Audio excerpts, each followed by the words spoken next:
पूरा करो उठे कारा दे पानी पी लो भाई पी लो पानी पीवा। अस्सलाम वालेकुम गोदा साहब। वालेकुम सलाम। क्या हाल है? ठीक गोदा क्या हाल है? ठीक हो? खैरियत है? ठीक है गोदा पैसे तो दियो। हाँ तो पैसे ये काम करो, मैं पैसे चाहिए नहीं हो। चलो ठीक है, ये तक काम करे ना आया सब पैसे का होना उधरान करो, मैं पैसे चाहिए नहीं। हाँ ठीक है। अस्सलाम वालेकुम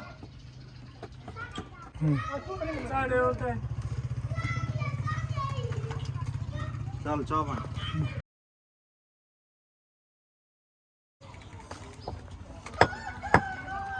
यार गोदा पैसे चावन गए सवेर दा वलिया कहनी हाली तक काफी सारा टाइम थी गई हो तो पता करो।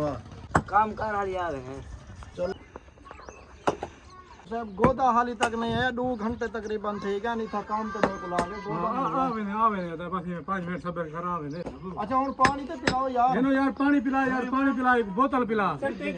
पूरा करो उठे कारा दे पानी पी लो भाई पी लो पानी पीवा जो खाना दिया पानी।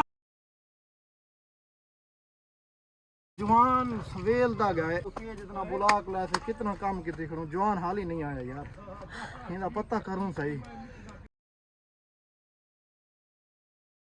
यार। काम मुका के जैसे हाल ही तक जवान नहीं आया, काम दिखाल यार काम सारा मुकाई बैठो हाल ही तक जवान का नहीं आया यार। पता कर जवान यार मैं पता करना है, पता कितने गए थे हम पता कर यार।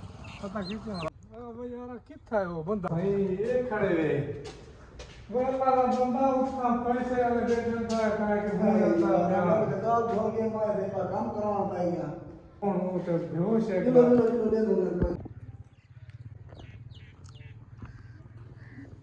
आमला को दो आगे गोदा फिजरो का सतरी इंतजार देखता है वीडियो जो वाला बल्ले नहीं वे कि हाल है। हां कोड नंबर वाला मैं गाल भूल गए।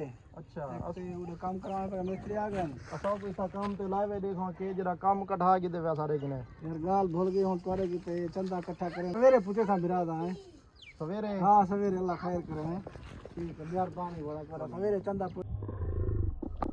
देखना तो बेहतर है याड़ी लागे ना